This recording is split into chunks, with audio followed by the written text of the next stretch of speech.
Welcome back. Please share, like, subscribe, and comment on the videos. Anything you do to help me grow this channel will be appreciated.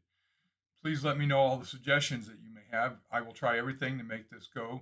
Thanks to Michael for suggestions on how to improve sound. I hope it is better in this video. The week before Dead Bird Day itself, and the week after Dead Bird Day, I call this 3 game stretch the Gauntlet. Dallas is 33, 22, and 1 all time on Thanksgiving Day. This will be the 57th game on Thanksgiving. Over the years, whiny fans of other teams, like the ones whining after yesterday, have said Dallas has an unfair advantage having games on Thanksgiving every year. That, my friends, is pure crap. If it's such an advantage, why don't they ever mention the fact that the Detroit Lions have been playing on Thanksgiving Day a lot longer than the Cowboys have? No advantage for them, right? The reason is it isn't any kind of advantage because of that brutal 3 game stretch that I call the Gauntlet. 1966, 70, 71, 74, 78, 80, 81, 82, 83, 91, 92, 94, 2006, 2007, 16, 18, 22, and 23. Dallas has won all 3 of those games 18 times, and 9 of those were the Landry years. Well, phase 1 of the 2025 gauntlet is in the books courtesy of some dead birds. Can this be the start of the 19th time that happens? Let me be honest and upfront with you. The Super Bowl matchup I have always wanted is the Dallas Cowboys versus the Kansas City Chiefs. Both teams had their genesis in 1960. The Cowboys in the NFL, the Chiefs in the AFL as the Dallas Texans. Both teams began in Dallas that year and played at the Cotton Bowl as their venue. We ran them out of Dallas. I want to run them out of Dallas again Thursday. Won't be easy. Very good football team with a top head coach and quarterback. When I say I have always wanted this, I really mean it. Not just as the Chiefs got good again. From the time I started learning about football history in the 1970s and right up through today, I have wanted to meet them in the Super Bowl. It hasn't worked out in my favor. Lamar Hunt, the first owner of the team, and Tex Schramm, the first general manager of the Cowboys, came up with the idea of a championship involving the 2 rival leagues. Lamar Hunt allegedly called it the Super Bowl after 1969 when the Chiefs won the second for the AFL and basically forced the AFL NFL merger. Inspiration for the name came from his kids playing with a super rubber ball.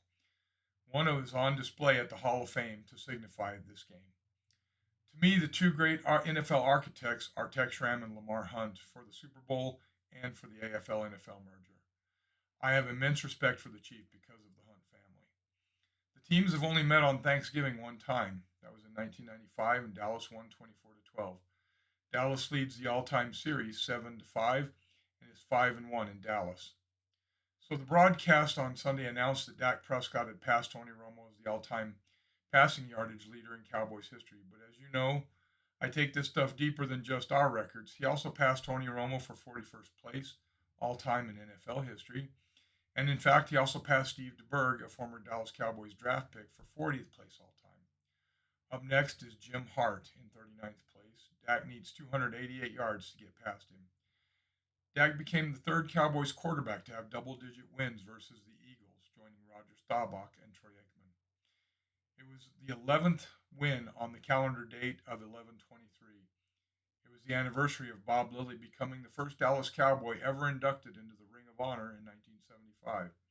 It was the 160th win in the month of November and the 72nd win over the Eagles in the head-to-head series. Not every quarterback plays for just one team in their entire career. In fact, we've had several quarterbacks who have played elsewhere too. For the first time in my tracking the Cowboys, let me share with you this stat fact. Vinny Testaverde, 46,233 yards over 21 years. Drew Bledsoe, 46,211 yards over 14 years. And Andy Dalton, 39,973 yards over 15 years, are the only players who have ever worn a Dallas Cowboys uniform and have thrown for more yards in their NFL career than Dak Prescott. Brevin Spann-Ford is the 175th Dallas Cowboy to catch a TD pass. George Pickens has gone over 1,000 yards for the season, and he needs 10 yards to pass everyone's favorite wide receiver, Jalen Tolbert, for the Cowboys' careers. I threw that in hoping to get someone to laugh. It probably won't. Pickens became the 16th player in Cowboys history to have a 1,000 plus yard receiving season, and it is the 39th time that we've had a receiver top 1,000 yards. CD needs 368 yards to join him this year, and that would be the eighth time in our history to have two receivers over that mark. Javonte Williams needs 104 yards for a 1,000-yard season. It would be the 34th time in our history, and he would be the 11th different player to do it. Dak finally passed Amos Marsh for 16th place on our all-time rushing yardage list. Ron Springs is 113 yards away, so he needs 114 yards to pass him for 15th place all-time in Dallas Cowboys history. Jake Ferguson had a rushing attempt. He's the 264th Dallas Cowboy to carry the football on a play. Brandon Aubrey needs one more point for 400 for his career. This win tied the biggest come from behind win in Cowboys history. This is the fourth time we have climbed a 21-point deficit mountain, but never against a defending Super Bowl champion. Happy birthday today to Thomas Dinchik, a linebacker from 1969 to 1971, Lemansky Hall, a linebacker in 1999, John Nix, a defensive tackle 2001 to 2002, Ben DiNucci, a quarterback in 2020.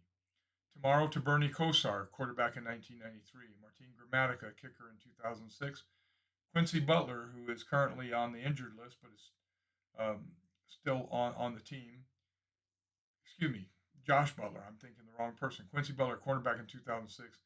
Steve Octavian, a linebacker 2008 and 2009. Josh Butler, the cornerback in 2024, and is on the injured list for this year. And on game day Thursday to Hunter Neswander, a punter from 2020, and Malik Davis, currently on the team. He's a running back and had a really good game Sunday. Thanks for watching. Enjoy the ride.